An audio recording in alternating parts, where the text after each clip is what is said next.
హిజ్కియా ప్రార్థన చేసినప్పుడు దేవుడు నిర్ణయించిన మరణ శాస్త్రం మారిపోయింది. చాలా సార్లు మనం అనుకుంటాం ఇది రాసి ఉంటే ఎవరు తప్పించగలడని. రాసి లేదు అక్కడ. నిర్ణయించబడిన సైతం మార్చగలిగిన సామర్థ్యం దేనిలో ఉందంటే ప్రార్థనలో ఉంది. ఏ ప్రవక్త అయినా ఏ దైవజనుడైనా మీకు కనుక చెడు జరిగిద్దని చెప్తే దాన్ని మార్చుకునే అధికారం మీకు ఉంది. ఇప్పుడు నేనే మీకు మన కీడు మీ ఇంట్లో ధనబద్ధం చెప్పాను అనుకోండి, తప్పదు చెప్పను కానీ చెప్పాను అనుకోండి, భయపడిపోయి టెన్షన్ పడిపోయి కంగారు పడిన అవసరం. దాన్ని మార్చుకునే అధికారం ఎక్కడ ఉంది? ఈ ప్రాంతంలో ఉంది. సహజంగా దేవుడికి భూత భవిష్యత్ వర్తమాన కాలాలు అన్నీ తెలుసు. అన్ని కాలాలు ఎరిగిన వాడు దేవుడు కదా. ఇప్పుడు ఆయన నమ్ముకున్న ప్రజలుగా కొన్నిసార్లు మనం అనుభవించే నష్టాలు దేవుడికి తెలుసా తెలియదా? ముందుగా తెలుసు. అయితే మరి ముందుగా దేవుడికి నష్టాలు తెలిస్తే మనం ఏ పొరపాటు చేస్తామో ముందే తెలుసా తెలీదా? తెలుసు. మరి తెలిసినప్పుడు దాని నుంచి మనం తప్పించవచ్చు కదా దేవుడు. ఎప్పుడు నీకు ప్రశ్న వచ్చిందా? నాకు చాలా సార్లు ఈ క్వశ్చన్ వచ్చింది. క్వశ్చన్ ఏంటంటే దేవుడికి మన భూత భవిష్యత్తు వర్తమానాల కాలాలన్నీ తెలుసు కదా. ఇప్పుడు దేవుడు కొన్నిసార్లు మనకు నష్టం జరిగేటప్పుడు నష్టం జరగకుండా చేయొచ్చు కదా. ఈ నష్టం జరిగిన తర్వాత మరలా మనం ప్రార్థన చేయడం ఇవన్నీ ఎందుకు అనిపించింది చాలాసార్లు. అయితే ఇక్కడ ప్రాముఖ్యంగా మనం గుర్తుపెట్టుకోవాల్సిన విషయం ఏంటంటే దేవుడు ఖచ్చితంగా మన సమస్త భవిష్యత్తును ఎరిగాడు. ఇప్పుడు జరుగుతున్న తెలుసు, తర్వాత జరిగింది కూడా తెలుసు. అయితే గుర్తుపెట్టుకోవాల్సిన విషయం ఏంటంటే దేవుడు ఎన్నోసార్లు మనకు అవకాశాలు ఇస్తాడు. అంటే కొన్ని సమస్యలు మన జీవితంలో వచ్చినప్పుడే దేవుడు ఏం చేస్తాడంటే రాక ముందుగానే మనకు ఇన్ఫర్మేషన్ ఇస్తా ఉంటాడు. నీకు ఇలా వస్తుంది, నువ్వు సరి చేసుకో, నీకు ఇలా వచ్చిద్ది అని. కానీ మనం ఏం చేస్తామంటే మనం దాన్ని గ్రహించలేం. ఏం చేయడం? దేవుడు ఖచ్చితంగా మనిషి జీవితాన్ని సరి చేస్తాడు. కొన్నిసార్లు దేవుడు మన జీవితం ఎందుకు శ్రమను అనుమతిస్తాడంటే ఒకటి దేవుడి గురించి మనం పరిపూర్ణంగా తెలుసుకోవడానికి, రెండేంటంటే మనలో కొన్ని దేవునికి వ్యతిరేకమైన కార్యాలు ఉంటాయి. వాటిని దేవుడు కరెక్ట్ చేయడానికి దేవుడు అనుమతిస్తాడు.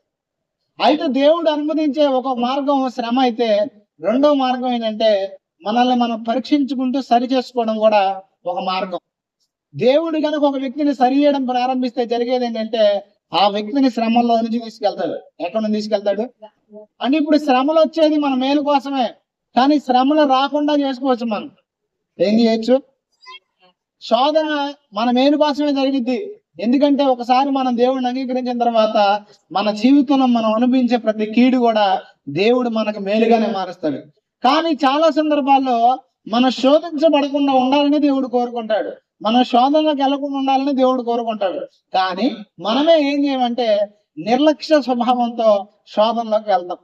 అందుకే వాక్యం చెప్తుంది ఏమనంటే మీరు శోధనలో ప్రవేశించకుండా ఉండాలంటే మెలుకోగలిగి. అంటే మీరు ఫస్ట్ ప్రార్థన చేస్తే తర్వాత ఏం రాదంట? శోధన రాదు. మరి శోధన వచ్చిన తర్వాత ఏం చేయాలి? యాకోబు రాసిన పత్రిక 5వ అధ్యాయం 13వ వచనం.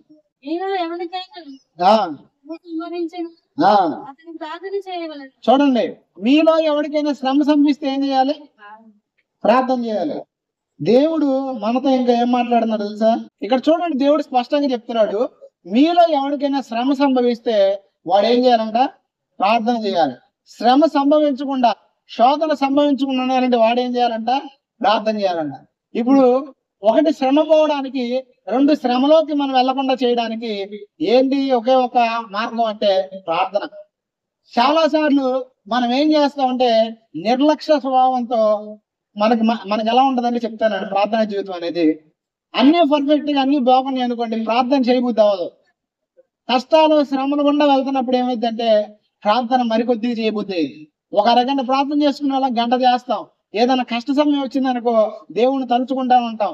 కానీ కొంచెం మన పరిస్థితులన్నీ విశాలపరచబడి అనుకోండి, కొద్దిగా వీలు కుదిరింది అనుకోండి, ఏం చేస్తామంటే ప్రార్థనగా చేయొచ్చులే, ప్రార్థనగా వెళ్ళొచ్చులే, నిర్లక్ష్య స్వభావం వస్తుంది మనలో. ఈ నిర్లక్ష్య స్వభావం వల్ల ఏమైందంటే మీరు శోధనలోకి వెళ్తారు. ఎక్కడికి వెళ్తారు అంటే మన శోధనలో ప్రవేశించకుండా ఉండాలంటే ఒకటి దేవుడితో సహవాసం చేయాలి. ఒకవేళ శోధించబడుతున్నా కూడా ఆ శోధన తొలగిపోవాలన్నా కూడా ఏం చేయాలి? ఆ ప్రార్థన ఏదో ముందే చేస్తే ఏం రాదు, మనకి శోధన రాదు. చాలా సార్లు మన జీవితంలో మనం శోధించబడడానికి ప్రాముఖ్యమైన కారణం ఒకటి నిర్లక్ష్యం అయితే, రెండు అహంకార స్వభావం, మూడవది ఏంటంటే నాకు తెలుసు అనే తత్వం. చాలా సార్లు మనం ఇది దేవునికి వ్యతిరేకమైన కార్యం అని విన్నప్పటికీ కూడా ఎందుకు కొన్నిసార్లు దేవుడికి లోబడమంటే నాకు తెలుసులే, ఇది ఎందుకు చేస్తున్నట్టు చేయకూడదు కదండి ఏమంటారు చెప్పినా, నాకు తెలుసులే, నాకు తెలీదా అంటారు. కానీ ఒక రోజు వస్తుంది నీకు తెలిసింది ఏంటో, నువ్వు చెయ్యింది ఏంటో నీకు పశ్చాత్తాపాన్ని కలగజేసే రోజు వచ్చింది. ఆ దినములు మనం చూడకూడదు అంటే మన జీవితంలో ఖచ్చితంగా మనం వాటిని తొలగించుకోవడానికి ఇష్టపడాలి. ఒక విషయం చెప్తానండి, ఒకటి నీ జీవితాన్ని దేవుడైనా సరి చేయాలి, రెండు వాక్యానుసారంగా నువ్వైనా సరి చేసుకోవాలి. ఒకసారి చెప్పండి. ఒకటి, దేవుడైనా నా జీవితాన్ని సరి చేయాలి, లేదంటే నేనైనా సరి చేసుకోవాలి. దేవుడు సరి చేస్తే ఏమైతే చెప్పనా, దేవుడు సరి చేస్తే అప్పుడు జరిగే విషయం ఏంటంటే కొన్ని శ్రమల్లో గుండా, కొన్ని నష్టాల్లో గుండా, కొన్ని కష్టాల్లో గుండా వెళ్తాం. సమయము చాలా పట్టింది.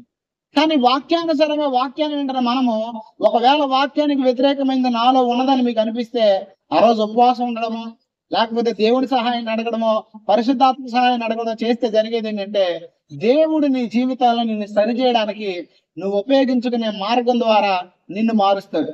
ఏం చేస్తాడు చూడండి. మీకు ఒక విషయం చూపిస్తాను.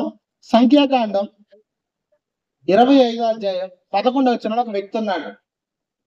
సంఖ్యాకాండం 25వ అధ్యాయం 11వ వచనం. వారి మధ్యన నేను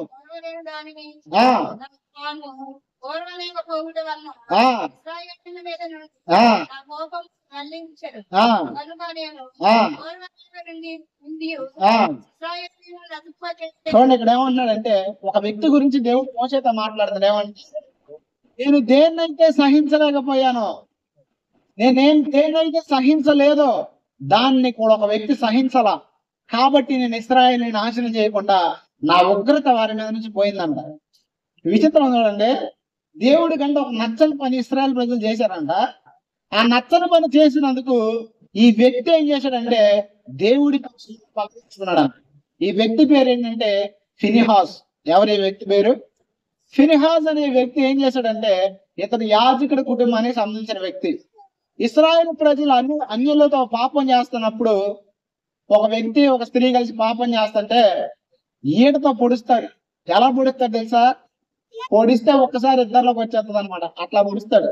దేవుడి ఉగ్రత వారి మీదకి రాకుండా ఆపిందండి తెలుసా? ఫినిహాసు వారి మీద దేవుని యొక్క ఉగ్రత రాకుండా చేశాడు ఆ క్రియ వల్ల. అంటే ఏ కార్యమైతే దేవుడు అసహించుకుంటున్నాడో, ఏ ప్రజల్లో అయితే ఏ పాపం అయితే ఉండకూడదని దేవుడు కోరుకుంటున్నాడో ఆ పాపాన్ని ఖండించాడు. ఎవరో? ఫినిహాస్. ఆ ఖండించడాన్ని బట్టి ఏమైందో తెలుసా? దేవుని ఉగ్రత ఇశ్రాయేలు మీద ఆగిపోయింది. అదే ఫినిహాస్ కనుక నాకెందుకులే అనుకున్నాడు అనుకో, జరిగే విషయం ఏంటంటే ఉగ్రత ఇశ్రాయేలు మీదకి దిగొచ్చేది. ఈ రోజు చాలా సార్లు దేవుడు ఎందుకు ఇక్కడ వాక్యాన్ని వినిపిస్తున్నాడు తెలుసా? ఆరాధనకు ఎందుకు రావాలో తెలుసా? ఆదివారం ఏదో వస్తే చందా ఎంత అనుకో, దేనికో కాదు. ఆదివారం మనం రావాల్సింది ఎందుకంటే ఖచ్చితంగా ఈ వాక్యంలో ఏదో ఒకటైనా మనకు అనిపించింది మన కోసం అని చెప్పేటప్పుడు నాకు కూడా అనిపిస్తుంది. వాటిని సరి చేసుకుంటే జరిగేది ఏంటంటే దేవుని ఉగ్రత మన మీదకి రాదు. వాటిని సరి చేసుకుంటే జరిగేది ఏంటంటే కొన్నిసార్లు మనము దేవుడు అనుమతించే శోధన నుంచి తప్పించుకుంటాం. లోకంలో మనం అనిపించే శోధన నుంచి కూడా తప్పించుకుంటాం. అదే గనక నిర్లక్ష్య స్వభావంతో మంత్రం మానేస్తే విన్న వాక్యమే కదా, తెలిసిన వాక్యమే కదా, చిన్నప్పటి నుంచి విన్నాం కదా అనుకుంటే ఖచ్చితంగా మనం తప్పిపోయే అవకాశం, దేవుడి నుంచి కొన్నిసార్లు మనము శోధనను అనుభవించే అవకాశం మన జీవితంలో ఉండదు. ఈ ఫినిహాసు వలన వారందరూ రక్షణ పొందారు. ఇంకొక వ్యక్తిని చూపిస్తాను మీకు. దానియేలు గ్రంథం 4వ అధ్యాయం 24వ వచనంలో అది తీసి అటు పెట్టని చెప్తాను. ఇక్కడ రాజైన నెబుకద్నెజరుకి ఒక కళను దేవుడు ఇస్తాడు. ఆ కళ ఏంటంటే నెబుకద్నెజరు తర్వాత పొందబోయే శాపాన్ని గురించి చూపిస్తాడు. అక్కడ ఏంటి శాపం పొందబోయేదంటే, నెబుకద్నెజరు ఒక రాజు. దేవుడు ఉన్నతంగా నెబుకద్నెజరుని హెచ్చించాడు. ఎలా హెచ్చించాడంటే సమస్త దేశాలు నెబుకద్నెజరు కింద అధికారం కింద ఉన్నాయి. అంటే చక్రవర్తిగా దేవుడు చేశాడు నెబుకద్నెజరుని.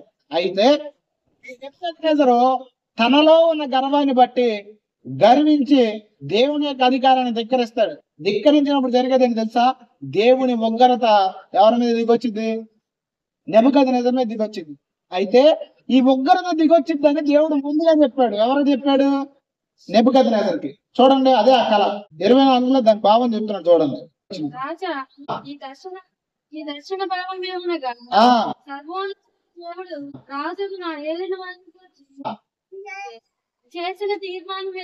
ఆగండి, దేవుడు ఏం చేశాడంటే దాని గురించి తీర్మానం చేశాడు. ఏమని? ఇది జరగాలి అని. కొన్నిసార్లు మనకు కూడా కొన్ని ఏమవుతుంది తెలుసా? మనం చేసే క్రియలు బట్టి జరగాలి అని నిర్ణయించబడుతుంది ఆల్రెడీ. తమ యొద్ద ఉండకుండా ఆ మనుషులు నిన్ను తరుముదురు. చూడండి, మనుషులు తరివేస్తారంట. నీవు అడగ జంతువుల మధ్య నివాసం చేయొచ్చు, ఆ పశువుల వలె గట్టి తింటు. ఆ ఆకాశం ఆకాశం మంచు నీ మీద పడి నిన్ను తడుపును. సర్వోన్నతులకు దేవుడు ఆ మానవుల ఆ రాజ్యమైన ఆ అధికారమే ఆ ఉండనని ఉన్నాడని ఆ అధికారి ఉన్నాడని ఆ తానెవరికి దానిని అనుగ్రహించ నిశ్చయించను వానికి అనుగ్రహించనని నీవు తెలుసుకొను వరకు 7 కాలములు నీకు ఇలాగూ. ఆగండి, దేవుడు ఇక్కడ ఉగ్రతను నిర్ణయించాడు. ఎవరి మీద? నెబుకద్నెజర్ మీద. ఎందుకు దేవుడు ఉగ్రతను నిర్ణయించాడు తెలుసా? నెబుకద్నెజర్ మీద ఆ వచనం ఉంది చూడండి. దేవుడంట మానవుల రాజ్యముల పైన అధికారి ఉన్నాడనియు తానెవరికి దానిని అనుగ్రహింప నిశ్చయించునో వానికి అనుగ్రహించననియు నీవు తెలుసుకున్న వరకు ఇది జరిగిద్దంట. అంటే నువ్వు తెలుసుకున్న రోజు ఏమైందంట? నువ్వు మరలా తిరిగి మారుతావు. ఆ కింద చూడండి, చెట్టు యొక్క మొద్దు నుండి నీడని వారు చెప్పిదిరి కదా, దాని వలన సర్వోన్నతుడు అధికారి అని నువ్వు తెలుసుకుని మీదట నీ రాజ్యము నీకు మరలా ఖాయముగా వచ్చునని తెలుసుకోము. అంటే కళలో చూస్తాడు, దాని భావం చెప్తున్నాడు. ఇక్కడ చూడండి, నెబుకద్నెజరుకు వచ్చిన కళ భావాన్ని దానియేలు చెప్పాడా చెప్పలేదా? ఇప్పుడు ఈ కళలో ఏమి తెలుసుకునే వరకు, ఏమి చేసేంత వరకు నీ రాజ్యం నీకు తిరిగి రాదన్నాడు. దేవుని అధికారాన్ని నువ్వు అంగీకరించేంత వరకు, దేవుని నువ్వు తెలుసుకునేంత వరకు కూడా నీ రాజ్యం నీకు రాదని చెప్పాడు చెప్పలేదా? ఇప్పుడు నెబుకద్నెజరు నిజంగా తెలివైనడైతే ఏం చేయాలి? అరే దేవుడు నాకు ఇది ఇవ్వకూడదు అని చెప్పేసి మొరపెట్టాలా. కానీ నెబుకద్నెజరు ఏం చేశాడు తెలుసా? టేక్ డీజీకి తీసుకున్నాడు. దాన్ని ఎలా తీసుకున్నాడు? ఎక్కడికి కింద దానియేలు సలహా ఇస్తున్నాడు చూడండి. రాజా నా యోచన నీ దృష్టికి అంగీకారమగును గాక. ఒకవేళ నీవు నీ పాపములు మాని. ఆగండి, ఇక్కడ మార్గం చెబుతున్నాడు. శోధనలోకి వెళ్లకుండా, ఆ కళ నెరవేరకుండా. ఒక విషయం చెప్తానండి, ఏ ప్రవక్త అయినా ఏ దైవజనుడైనా మీకు గనక చెడు జరిగిద్దని చెప్తే దాన్ని మార్చుకునే అధికారం మీకు ఉంది. చెప్తున్నానండి, ఉందా లేదా? ఇప్పుడు నేనే మీకు పలానా కీడు మీ ఇంట్లో జరగబోతుందని చెప్పాను అనుకోండి. సపోజ్ చెప్పను, కానీ చెప్పాను అనుకోండి. భయపడిపోయి, టెన్షన్ పడిపోయి, కంగారు పడిన అవసరం. దాన్ని మార్చుకునే అధికారం ఎక్కడుంది? మీ ప్రాంతంలో ఉంది. అది కొట్టివేయబడినట్లు మీరు ఏం చేయొచ్చు? ప్రార్థన చేయాలా. ప్రార్థన చేస్తే మారితే హిజ్కియా ప్రార్థన చేసినప్పుడు దేవుడు నిర్ణయించిన మరణ శాస్త్రం మారిపోయింది. చాలా సార్లు మనం అనుకుంటాం ఇది రాసి ఉంటే ఎవడ తప్పించగలడని. రాసి లేదు అక్కడ. నిర్ణయించబడిన సైతం మార్చగలిగిన సామర్థ్యం దేనిలో ఉందంటే ప్రార్థనలో ఉంది. అందుకే మనం ఈరోజు ప్రార్థన నిర్లక్ష్యం చేయకూడదు. అందుకే ఈ రోజు మనం ప్రతిదినం ప్రార్థన చేయడం మానకూడదు. ఇక్కడ చూడండి, నెబుకద్నెజరుకి ఏమి చెయ్యొచ్చో, ఆ శోధనను అనుభవించకుండా ఏం చెయ్యాలో ఇక్కడ స్పష్టంగా చెబుతున్నాడు. ఒకవేళ నీవు నీ పాపం మాని నీతి న్యాయమును అనుసరించి నీవు బాధ పెట్టిన వారి అందరూ కరుణ చూపిన ఎడల నీకున్న క్షేమము నీకు మీదట నుండదని దానియేలు ప్రత్యుత్తరం ఇచ్చెను. నీకున్న క్షేమము అలాగే ఉండిద్ది, నీకేమి కాదయ్యా, నువ్వు ఇలా చెయ్యంటే దాన్ని పట్టించుకున్నాడా? పట్టించుకోవాలా. చాలా సార్లు మనం కూడా అంతే. ఎందుకంటే మనం అహం అడ్డం వస్తూ ఉంటుంది మనకి. వాళ్ళు అట్లా చెబుతారో, వాళ్ళు చెప్పేది నేనే. కానీ 1 day is coming, అప్పుడేమో తెలుసా? నువ్వే తెలుసుకుంటావు. నేను ఇటువరకు ఏం చేసేవాడిని అంటే చెప్పేవాడిని ప్రతి వాళ్ళకి. అంటే ప్రార్థన చేసి కానీ మామూలుగా కానీ ఇలా ఉండకూడదు, ఇది వాక్యానుసారం కాదు, ఇది కరెక్ట్ కాదు అని చెప్పేవాడు. కానీ అలా చెప్పడం వల్ల రిసీవ్ చేస్తున్న వాళ్ళు చాలా తక్కువ మంది ఉన్నారు, నన్ను తప్పుగా అర్థం చేస్తున్న వాళ్ళు ఎక్కువ మంది ఉన్నారు. అందుకే నేను ఏం చేశానంటే చెప్పడం మానేశాను. ఎవరికి చెప్పను, కనీసం మా అమ్మకు కూడా చెప్పను. అమ్మా నీలో ఈ లోపం ఉందని సరి చేసుకో, ఇది వద్దు అని చెప్పను. ఎందుకంటే ఆమె కూడా నన్ను ఎలా చూసిద్ది అంటే ఇదన్నీ పర్ఫెక్ట్ అయినట్టు నాకు అనుకోవచ్చు. అందుకే నేను ఒక నిర్ణయం తీసుకుని ఏంటంటే ఎవరికి ఏం చెప్పకూడదు. అందుకే నేనే చెప్పను. ఎందుకు చెప్పనంటే చెప్పిన వినరు కాబట్టి. కొంతమంది వినేవాళ్ళు ఉంటారు, వాళ్ళకి ఏం చేయొచ్చు? చెప్పవచ్చు. కానీ కొంతమంది రెటమత పోళ్ళు ఉంటారు, ఎన్ని చెప్పినా కూడా వాళ్ళు వినరు. అటన్నప్పుడు ఏం చేయాలా? వదిలేయాలా. వదిలేస్తే ఏం జరుగుతుంది చెప్పనా? మారుతారు ఖచ్చితంగా, మార్పు వచ్చింది ఖచ్చితంగా. అయితే ఆ మార్పు రావడానికి కొన్ని శ్రమలు గుండా వారు వెళ్ళాల్సి వచ్చింది. ఏమైంది? ఇప్పుడు మనం కూడా మారుతాం, మన లైఫ్ లో చేంజెస్ వస్తాయి రావా? ఖచ్చితంగా వస్తాయి. అయితే ఈ చేంజెస్ వచ్చే ముందే వాక్యం ద్వారా సరి చేసుకుంటే రావు. ఏమి రావు. హిజ్కియా ఎలాగైతే దేవుని సన్నిధిలో నీకు మరణం కలిగింది అని దేవుడు ముందే చెప్తే ఎలా మొరపెట్టాడో దేవునికి, ఎలా ప్రాధేయపడ్డాడో దేవునికి, అలా గనక మనం పట్టు విడవకుండా ప్రార్థన చేస్తే, ప్రతిరోజు ప్రార్థన చేస్తే నువ్వు చూసే శోధన, చూడబోయే శోధన ఇంకెన్నటికీ కనపడదు. అందుకే మన కళలు వచ్చినా మనం భయపడకూడదు. కీడు సంభవించబోతుందని ఆలోచన వస్తున్నా మనం భయపడకూడదు. ఏం చేయాలంటే దేవుడి వాగ్దానాలు చేసిండు కదా, నెరవేర్చాలి అని చెప్పేసి మనం ప్రార్థన చేయాలి. అప్పుడు నీకు భవిష్యత్తులో సంభవించే శోధన తొలగిపోయింది. కానీ చాలా సార్లు మనలో అహం అనేది అడ్డుపడి ఏమైందంటే విననివ్వదు మాటని. మంచి చెప్పినా సరే మంచి మనకు ఎక్కదు. ఎందుకంటే మనలో అహంకారం అనేది అడ్డుపడింది. ఈ నెబుకద్నెజరు కూడా అంతే. నన్నెవడు రాజ్యం నుంచి తీసేసేది, నేను సకల దేశములను జయించాను, అన్ని దేశాలు నా కింద ఉన్నాయి అనుకున్నాడు. కానీ ఏ సమయము ఎలా మారిపోయిందో సమస్త సమయములు దేవుని చేతిలో ఉన్నాయి. అది నెబుకద్నెజరు తెలియదు. ఈరోజు మరి మనకు చెప్తున్నాడు దేవుడు ఈ వాక్యం ద్వారా. కొన్నిసార్లు మనలో వ్యతిరేకంగా ఉన్నవి సరి చేసుకొచ్చినాయి. ఇప్పుడు మనలో దేవుడు మనస్సాక్షి అనే ఒక దాన్ని పెట్టాడు. అంటే మనకు వాక్యం చెప్పేవాళ్ళు లేకపోయినా, ఎవరు పక్కన చెప్పేవాళ్ళు లేకపోయినా, ఆ మనస్సాక్షి ఏం చేసిందంటే ఇది తప్పు అని నీకు బోధ చేసింది. నీ మనస్సాక్షిని దేవుడు వాడుకుని నీకు బోధ చేస్తాడు. ఏం చేస్తాడు? బోధ చేసినప్పుడు ఏం కాదులే, అట్టాగా వచ్చింది, ఏం కాదులే అని కనుక మనస్సాక్షి మాట పక్కన పెట్టి నువ్వు ముందుకెళ్ళావు అనుకో, లేదు అంటే పరిశుద్ధాత్మ నీలో ఉన్నాడు, నీలో ఉన్న పరిశుద్ధాత్మ దేవుడు నీతో మాట్లాడుతుంటాడు, ఇది తప్పు ఇది చేయొద్దు, ఇది తప్పు ఇది చేయొద్దు అని.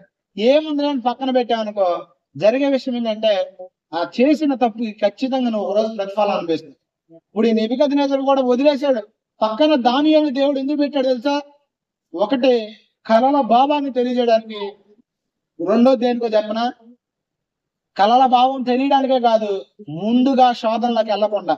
ఈ రోజు శోధనలోకి వెళ్ళిన తర్వాత ఏడవడం కాదు, ముందుగా ఏం చేయాలంటే మనము దేవుని యందు భయభక్తులు కలిగి ఉండాలి. ఎలా ఉండాలి? ఇప్పుడు నువ్వు ఫలించే కొమ్మవే, ఎదిగే వాటివే.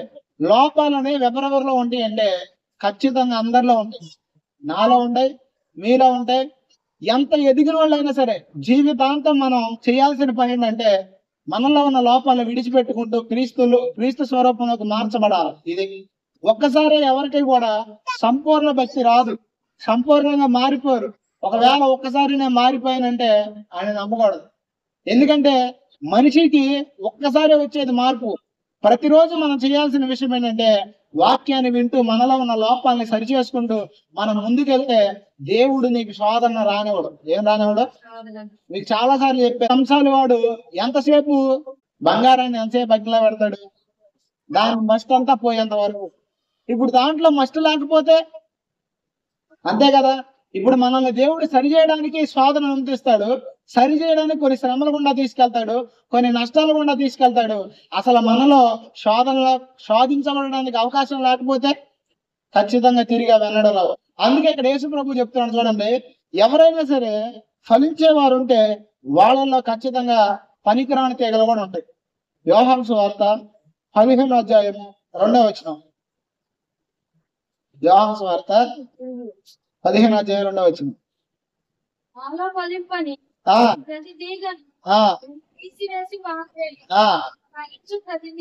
చూడండి, ఫలించు ప్రతి తీగ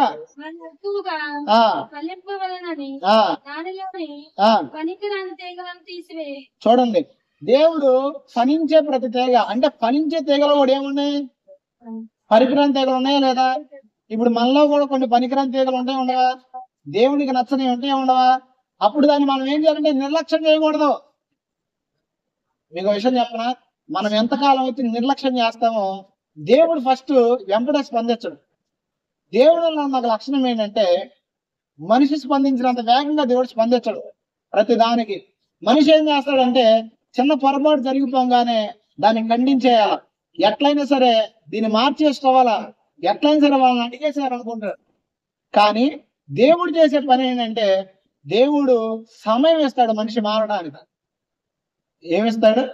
అందుకే లోకంలో కూడా సామెత ఉంది, ఎవడైనా సరే తప్పులు చేసేవాడు కనుక ఒకసారి శిక్షించబడదంటే ఆడి పాపం పండిందంటారు.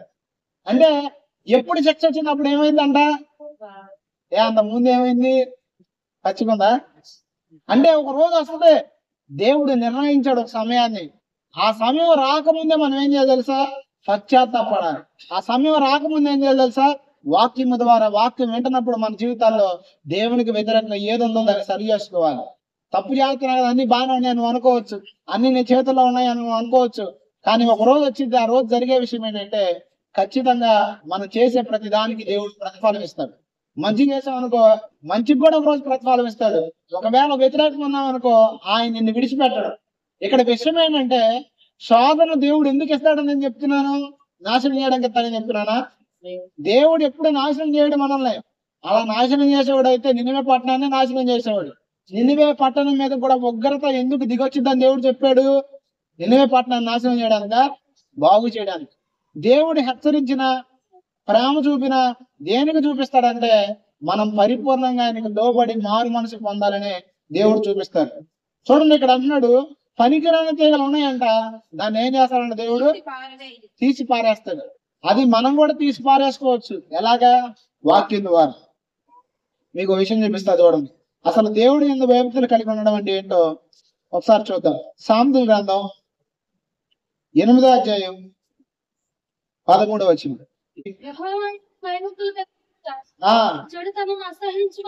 చూడండి, నిజముగా భయభక్తులు అంటే ఏంటంటే మనిషిలో చెడుతనం ఉండిద్దా ఉండదా? ఖచ్చితంగా చెబుతున్నానండి, భూమి మీద మనిషిగా పుట్టిన ప్రతి ఒక్కరిలో ఖచ్చితంగా చెడుతనం ఉంది. ప్రతి ఒక్కరిలో ఉంది. ఒకరిలో ఎక్కువ ఉంటది, ఒకళ్ళు తక్కువ ఉంటది. నాలో చెడుతనం లేదంటే నమ్మకూడదు, ఎందుకంటే వాడు దేవుడు కాదు కదా. దేవుడు నమ్ముకున్న తర్వాత లేకపోతే వేరే ఇష్టం. ఖచ్చితంగా దేవుణ్ణి ఎదగని ప్రతి ఒక్కరిలో, నాలో కానీ మనలో కానీ అందరిలో చెడుతనం ఉంటది. అది కొన్ని సందర్భాలను బట్టి బయటకు వస్తుంది. ఒక్కొక్కళ్ళు ఉంటారు, కొన్ని సమయాల్లో బాగానే ఉంటారు, కానీ కొంత వయసు వచ్చిన తర్వాత ఏమవుతారు? మారిపోతారు. కొన్ని సిచ్యువేషన్స్ వస్తాయి, సిచ్యువేషన్ రానందరూ బాగానే ఉంటారు. సిచ్యువేషన్ వచ్చినాక ఏమవుతారు అంటే వారిలో ఉన్న ఆ భావోద్వేగాలు, వారిలో ఉన్నవన్నీ ఎప్పుడు వస్తాయి అంటే సమయం వచ్చినప్పుడు బయటకు వస్తాయి. అర్థమైందా? అందుకే ఇక్కడ చూడండి, దేవుడు స్పష్టంగా చెప్తున్నాడు, యెహోవా యందు భయభక్తులు కలిగి ఉండట చెడుతనమును అసహించుకోవడమే. అంటే నువ్వు చెడుతనాన్ని అసహించుకోకపోతే, చెడుతనాన్ని ప్రేమిస్తే నువ్వు దేవుడు యందు భయభక్తులు కలిగిన వ్యక్తివి కాదు. యోబు చేసిన పని అదే. చూడండి, యోబు గ్రంథం 1:1. ఒక మనుషుడు ఉండేను, దేవుని యందు భయభక్తులు కలిగి ఆగండి, ఇక్కడ స్పష్టంగా చూడండి వాక్యం ఏముందో. ఊజు అనే ఒక దేశంలో యథార్థవంతుడంట యోబు. ఎవరు? యథార్థవంతుడు, న్యాయవంతుడునై దేవుని యందు భయభక్తులు కలిగి విసర్జించడం అంటే అర్థం ఏంటి? విడిచిపెట్టడం. అంటే తనలో ఉంటేనే విడిచిపెట్టేది. ఇప్పుడు మనందరిలో కూడా చెడుతనం ఉంది, స్వభావం ఉంది. చెడుతనం ఉంటే అక్కడికో వెళ్ళిపో. అసూయ, కోపం, ఎదురువారి మీద ద్వేషం, నోరు జారడం, ఇవి కూడా చెడుతనమే. ఇవన్నీ శరీర కార్యాల కిందగా వస్తాయి. అయితే వాక్యం ఏం చెప్తుందంటే వీటన్నిటిని మనము విసర్జించాలి. శరీర కార్యములు స్పష్టంగా చెప్తున్నాడు దేవుడు. అయితే మనము ఎప్పుడైతే వీటన్నిటిని విసర్జిస్తామో అప్పుడు నిజంగా దేవుడు యందు భయభక్తులు కలిగి ఉండగలుగుతాం. ఏం చేయగలుగుతాం? నిజంగా మనం కనుక ఈ చెడుతనాన్ని విడిచిపెట్టే వారికి లేకపోతే భక్తి కలిగిన వారమని చెప్పుకోవడానికి బాగుంటది, కానీ భక్తి జీవితాన్ని మనం కొనసాగించిన. అందుకే దేవుడు యోబు ద్వారా స్పష్టంగా మనతో మాట్లాడుతుంది ఏంటంటే చెడుతనం భూమి మీద పుట్టిన ప్రతి మనిషిలో ఉంది. ఎందుకంటే చెడుతనం ఎక్కడ ఉంది తెలుసా? మన జీన్స్ లోనే ఉంది, మనలోనే ఉంది. ఎక్కడుంది? మనం పాప బీజంతో పుట్టినాలో, కానీ మనం ఎప్పుడైతే యేసు ప్రభువుని అంగీకరించామో, పరిశుద్ధాత్ముడు మనలోనికి వచ్చాడో, ఈ చెడుతనాన్ని జయించడానికి సామర్థ్యము పరిశుద్ధాత్ముడు మనకి ఇస్తున్నాడు. అందుకే యోబు గురించి అలా చెప్తున్నాడు స్పష్టంగా. ఆయన చెడుతనాన్ని విసర్జించడంట. ఏంటి అసలు చెడుతనం అంటే? శరీర కార్యం ఏంటి? మనం విసర్జించాల్సిన ఏంటంటే గల్తీ రాసిన పత్రిక 5వ అధ్యాయం 19వ వచనంలో వాక్యం స్పష్టంగా చూడండి. శరీర కార్యములు స్పష్టమైన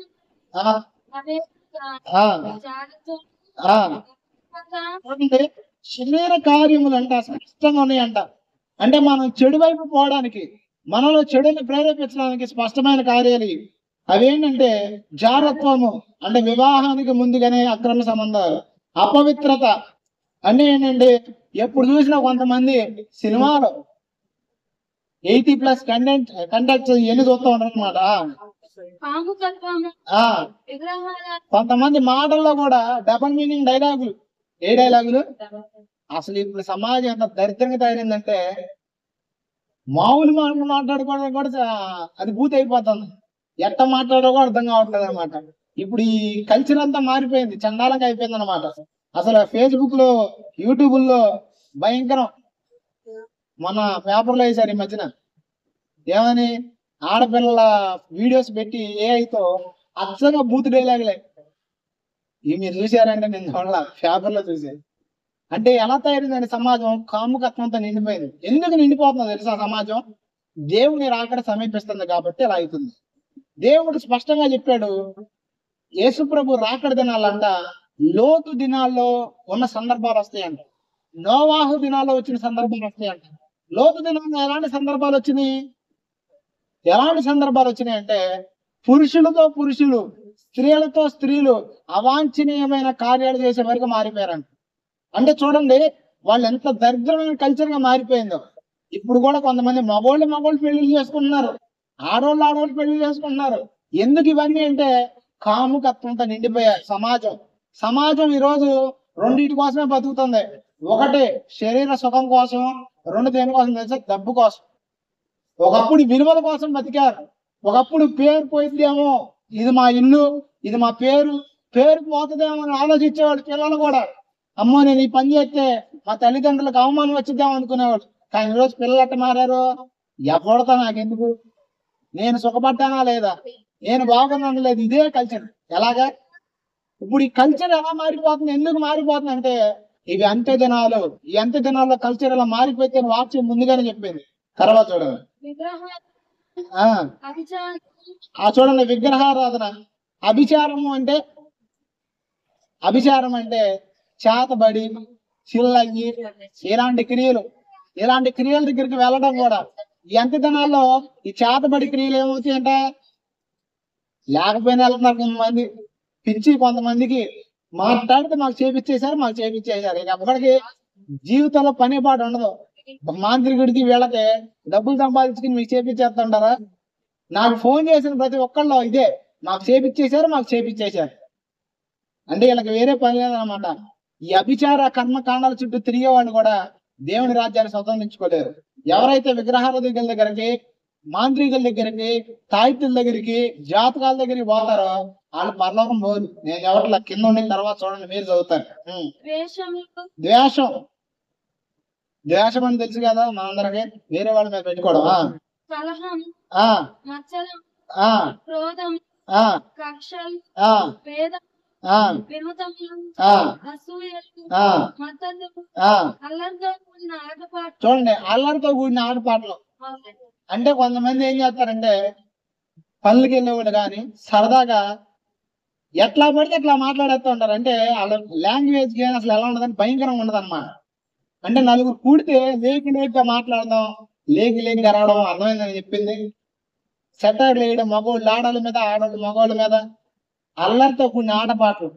ఈ క్రైస్తవుడికి తగిన పని. ఒకవేళ మీరు కనుక చర్చకు వస్తూ తగిన పని అనుకున్నారు అనుకో, దేవుడు సరి చేస్తాడు మిమ్మల్ని, నేనుగా సరి చేసేది. ఎవరో దైవజనుడి బాధ్యత ఏంటి? చెప్పడమే. నేను ఎవరిని మార్చలేను కూడా, నన్ను నేనే మార్చుకోలేను. దేవుడి సహాయం ద్వారా మారుతాను నేనైనా. మీరైనా అలా మారాలా? వాక్యం ద్వారా వింటున్నప్పుడు మారండి, లేకపోతే దేవుడు సరి చేస్తాడు. దేవుడు సరి చేస్తే వేరుగా ఉంటుంది. తర్వాత చూడండి, అదే వచ్చిన కంటిన్యూషన్.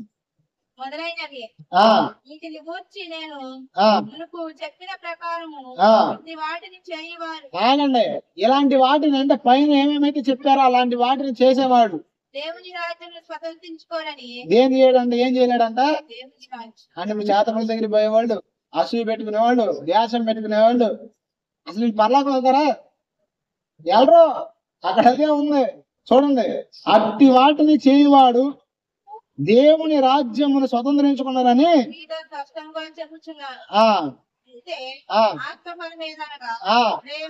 ఆగండి. ఇప్పుడు మీలో ఏముండాలి? ఆత్మఫలం ఉండాలి. పరిశుద్ధాత్ముడు మీకు సహాయం చేస్తున్నాడు, మీలో ఉన్నాడు. కాబట్టి మీరేం చేయగలరు తెలుసా? మీరు ఫలించగలరు. ఒక మనిషి జీవితంలో ఫలభరితమైన లైఫ్ ఎప్పుడు వచ్చింది చెప్పనా? ఇద్దరు సహకారం కావాలి. ఒకటి దేవుడి సహకారం కావాలి, రెండు మీ సహకారం కూడా. మీరు లోపడకుండా నేను ఇష్టం వచ్చినట్టు బతుకుతానులే, దేవుడు నన్ను సరి చేయొచ్చు అంటే దేవుడు సరి చేయడు. మీరు కూడా దేవుడికి లోపడాలి. ఇప్పుడు వాక్యం వింటున్నారు, శోధన ద్వారా శ్రమల ద్వారా నేను సరవకూడదు, శోధించబడకూడదు, నేను వాక్యం ద్వారా నా జీవితం సరి చేసుకోవాలనుకుంటే ప్రార్థన చేయాలి, వాక్యం చదవాలి. అవసరమైతే కొన్నిసార్లు ఆ శోధన నుంచి తొలగిపోకపోతుంటే ఉపవాసం ఉండాలి. ఏముండాలి? అలా ఉన్నప్పుడు ఏమైంది? పరిశుద్ధాత్ముడు నీకు సహాయం చేసి నువ్వు ఫలించేటట్లుగా చేస్తాడు కదా. చూడండి ఇప్పుడు ఏం ఫలిస్తాము? ప్రేమ అంటే ఇప్పుడు ప్రేమ కలిగి ఒకటి దేవుని ప్రేమించాలి, రెండోది మన పొరుగువాడిని ప్రేమించాలని వాక్యం చెప్తుంది కదా. ఈ ప్రేమ అనే ఫలాన్ని మనం పొందడం మన వల్ల కాదు.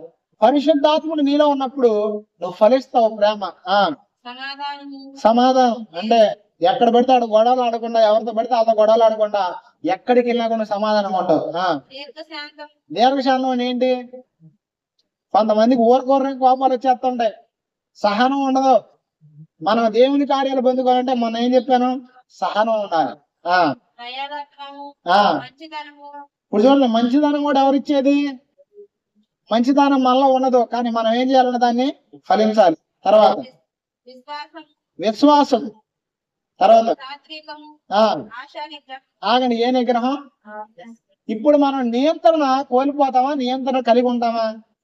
ఎవరైతే మారు మనసు పొంది బాప్తిసం తీసుకుంటారో వారిలో పరిశుద్ధాత్ముడు ఉన్నాడు. వారిలో పరిశుద్ధాత్ముడు అంటే ఏం జరుగుతుందో చెప్పనా?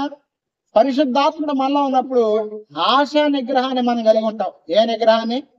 మనం ఈ రోజు ఎందుకు కోరికలు గుర్రాలా పరిగెత్తున్నాయంటే ఆశా నిగ్రహం లేక.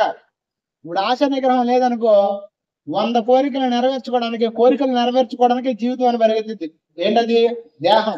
కానీ ఆశా నిగ్రహం ఎప్పుడైతే మనలో ఉండిద్దో ఆశలను సైతం మనం నిగ్రహించుకోగలం. మన శరీరం ఎప్పుడు కూడా కోరికలను పుట్టిస్తూనే ఉంటది. తిండి విషయంలో కూడా అంతే కదా. ఇప్పుడు తిన్నావు, రేపు శనివారం కదా, ఆదివారం వస్తాను గొప్ప, శనివారం ఊరిద్ది నోరు, రేపు అది తెచ్చుకుని తినాలని. అంటే ఈ విషయాలు తప్పు కాదు, లేదు, కొన్ని విషయాల గురించి చెప్తున్నా. అంటే శరీరము అలా చేసిద్దనమాట. ఇప్పుడు పరిశుద్ధాత్ముడు నీలో ఉన్నాడు స్పృహ నువ్వు కలిగి ఉంటే నువ్వేం చేయగలవు తెలుసా? ఆశలను నిగ్రహించుకోగలవు. ఉపవాసం చాలా మంది ఉండలేకపోవడానికి కారణం ఏంటి చెప్పనా? బలహీనతలు కాదు, ఆశ నిగ్రహించుకోలేక, తినాలని కోరికను చంపుకోలేక. అది తర్వాత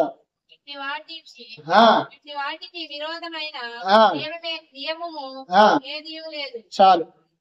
చూడండి, ఒకటే శరీర క్రియ చేసిన పర్లోకం వెళ్ళడం, రెండవది ఏంటంటే ఆత్మను అనుసరించి నడిచే ప్రతి ఒక్కరికి ఇవన్నీ అనుగ్రహించబడతాయి. ఏంటయ్యి? ప్రేమ, సంతోషము, సమాధానం, దీర్ఘశాంతం, దయాళత్వం, ఆశా నిగ్రహం, మంచితనం అన్ని వస్తాయి.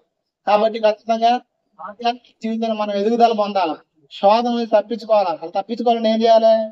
వాక్యం విని జీవితాన్ని సరి చేసుకోవాలి, రెండు పరిశుద్ధాత్మ సహాయాన్ని అడగాలి.